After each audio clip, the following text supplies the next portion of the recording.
It's all you guys. Yeah. Oh my god, you guys just sit here the whole time? Go first, Crazy! Third row on your left, Tegan and Sara, right at the end of the third row. This is really heavy. I need to turn that stuff up. Turn the mics up. There we go. Okay. We're just musicians with hard hearing. Hi. Hi. I'm Juliana from the Huffington Post. Hi. Congratulations. Thank you. So you have called yourselves the Susan Lucci of the Junos in the past. How does it feel to Juno more? Well, we're relieved, obviously, nothing against Susan Lucci, but I do feel like this is a really wonderful time to make a public thank you to all the people who have supported us, and we've always felt very supported by the Junos.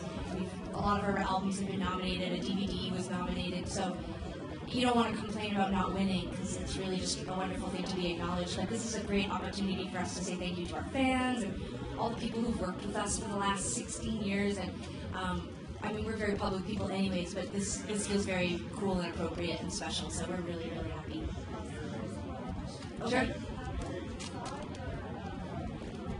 Bandmate Serena Ryder come to the defense of Justin Bieber. Yeah. How did you feel when the audience booed him? I mean, it's tough, you know.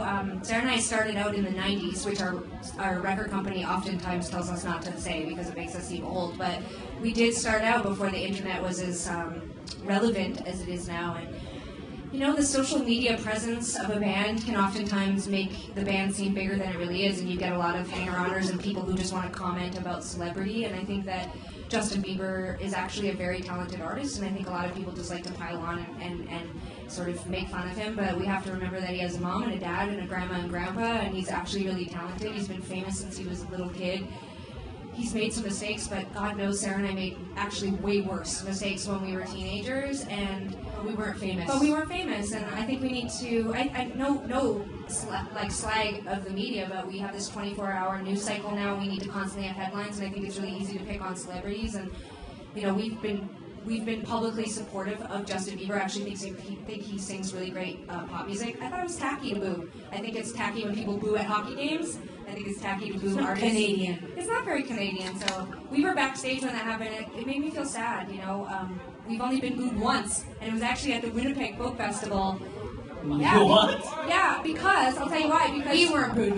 we were the headliner a couple years ago, and the stage manager told us we couldn't go back out for an encore, and the crowd booed, and I was so sad, and I was like, we have to tweet that was not our fault. So it feels horrible. That sound, that noise, it's really awful. So I didn't like that, but everything else about the Junos has been awesome. Fourth row, way to your right, Tegan and Sara. Hi. Hey, how you doing? Congratulations. Thank you. It's Howard Druckman from SoCan TV. Hi. Nice to see you. And I just wanted to say a couple of questions. How does it feel to have gone from sort of indie hipster darlings to actual legitimate bona fide pop stars? I mean, it feels, we're really grateful. Like, not very many bands are able to sort of jump genres, especially within the same band or group, and for Tegan and I to be able to sort of shed our skin artistically over and over again and sort of, I don't know, reimagine ourselves as indie rock or as pop, it allows us to sort of see a longer future for the band. We want to keep it interesting, we want to inspire each other, but we also want to inspire an audience, and I think, you know, entering our second decade, we talked a lot about how do we survive, how do we have longevity, and I think right now the way that we do that is by surprising people, and maybe next year we'll go for the country category. I don't know. Do it. No, Tegan doesn't want to go. It's too hard, baby. You can't hide behind our dance moves now. Being from SoCan TV, we're all about the songs. I wanted to ask, songs can come from a melody, from a lyric line, from a feeling. For you guys, is there a general source where the songs come from, or is it all over the map?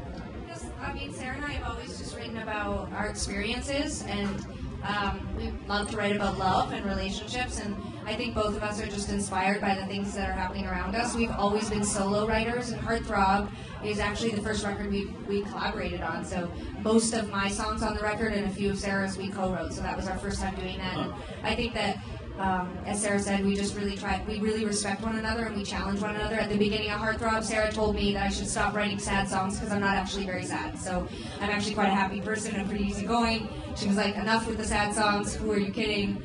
And that's when I wrote Closer, and I would not have written that song. And if Macklemore over here would have given me some time, Miss Ryan Lewis would have said that when we won Single of the Year. Sarah should take that award. She should get that. She should get that trophy. That's all her, because she said, "Stop writing sad songs. Write something great that's happy and makes you feel good." And so Closer came out of that. And I think that's the best part of writing together, is that we were able to inspire each other. Thank Good you. work. So just in front in the third row. Mix 96, you guys are awesome. We play you all the time. You're fantastic. Thank you. Right now, as we're talking, upstairs there's some brothers that are on stage that haven't been together for a long time. Now, you are family. You're sisters, and you're working together. You're writing together. You're traveling together. How do you keep that solid, and how are you going to make sure that that lasts forever? I like to Wow, think... forever. That's a lot of pressure. Back off, man.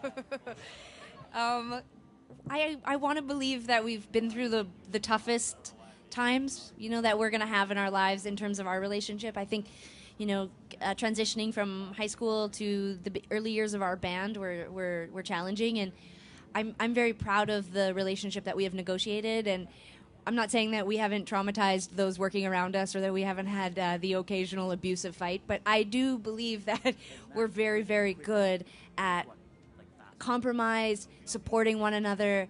In a weird way, a lot of our biggest fights have been when we're fighting for the band, not for each other, not for our individual selves. So I like to give a positive spin on it and say that mostly it's a really positive, happy relationship.